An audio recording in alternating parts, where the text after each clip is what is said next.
বাংলাদেশের রাজনীতিতে বেগম খালেদা জিয়া শুধু একজন প্রধানমন্ত্রী ছিলেন না, তিনি ছিলেন এমন এক নেতৃত্ব যাকে ভারত কখনোই পুরোপুরি নিয়ন্ত্রণযোগ্য মনে করেনি। আর এখান থেকে শুরু হয় ভারত এবং বিএনপির মধ্যকার দীর্ঘদিনের অস্বস্তি, অবিশ্বাস এবং দূরত্বের রাজনীতি। বেগম খালেদা জিয়ার নেতৃত্বাধীন বিএনপি সরকার বরাবরই কারো উপগ্রহ রাষ্ট্র নয়, বাংলাদেশ নিজের পথে চলবে এই নীতিতে বিশ্বাস করত।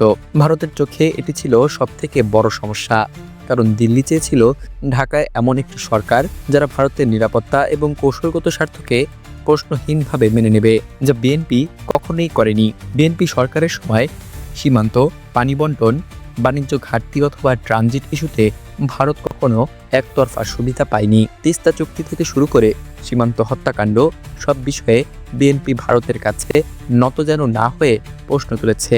এই অবস্থান ভারতীয় নীতি নির্ধারকদের কাছে অসহযোগিতা হিসেবে বিবেচিত হয়েছে। ভারত দীর্ঘদিন ধরে অভিযোগ করে এসেছে যে বিএনপি আমলে বাংলাদেশে ভারত বিরোধী গোষ্ঠী সক্রিয় ছিল, কিন্তু বাস্তবে এসব অভিযোগের বেশিরভাগই প্রমাণহীন রাজনৈতিক চাপ সৃষ্টি করার কৌশল ছিল বলে মনে করেন বিশ্লেষকরা। নিরাপত্তা ইস্যুকে ব্যবহার করে বিএনপিকে আন্তর্জাতিকভাবে চাপে রাখাই ছিল ভারতের কৌশল। বেগম খালেদা জিয়া ছিলেন গণতান্ত্রিক আন্দোলনের প্রতীক, অথচ ভারত বারবার এমন সরকারকে সমর্থন দিয়েছে যারা নির্বাচনের বৈধতা নিয়ে প্রশ্নের মুখে পড়েছে, কিন্তু দিল্লির স্বার্থ রক্ষা করেছে। ফলে ভারতের সঙ্গে বিএনপির দূরত্ব কেবল রাজনৈতিক নয়, নৈতিক দ্বন্দ্বেও পরিণত হয়। বিএনপি সরকার ভারত ছাড়াও চীন, সৌদি আরব, তুরস্ক এবং মধ্যপ্রাচ্যের দেশগুলোর সঙ্গে সম্পর্ক জোরদার করেছিল। এটি ভারতের আঞ্চলিক আধিপত্যের ধারণার সঙ্গে সাংঘর্ষিক ছিল। দিল্লি চায়নি বাংলাদেশ কূটনীতিতে বিকল্প শক্তির দিকে ঝুঁকুক, আর সেখানেও খালেদা জিয়া হয়ে ওঠেন অস্বস্তির নাম। ভারতের কাছে আওয়ামী লীগ যেখানে ছিল পূর্বানুমানযোগ্য, সেখানে বিএনপি ছিল স্বাধীন চেতা এবং অনিশ্চিত।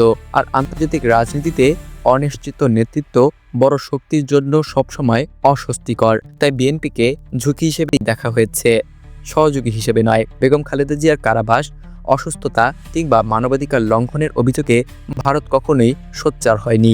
গণতন্ত্র এবং মানবাধিকারের বুলি আওড়ানো দেশটির এই নীরবতা স্পষ্ট করে দেয় এখানে নীতির থেকে স্বার্থই মুখ্য ছিল। খালেদা জিয়ার মৃত্যুর পর ভারতের শোকবার্তা এবং পররাষ্ট্রমন্ত্রীর সফর অনেকের কাছে ইতিবাচক মনে হলেও বিশ্লেষকরা বলছেন এটি ছিল ভবিষ্যৎ রাজনীতির হিসেব। বিএনপি ক্ষমতায় আসতে পারে, এই বাস্তবতা মেনেই ভারতের অবস্থান বদলের ইঙ্গিত।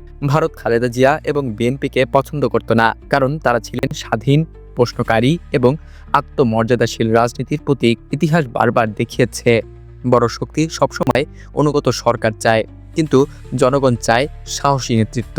আর সেই কারণেই খালেদা জিয়া ভারতের অস্বস্তি ছিলেন, কিন্তু বাংলাদেশের ইতিহাসে এক অনিবার্য নাম।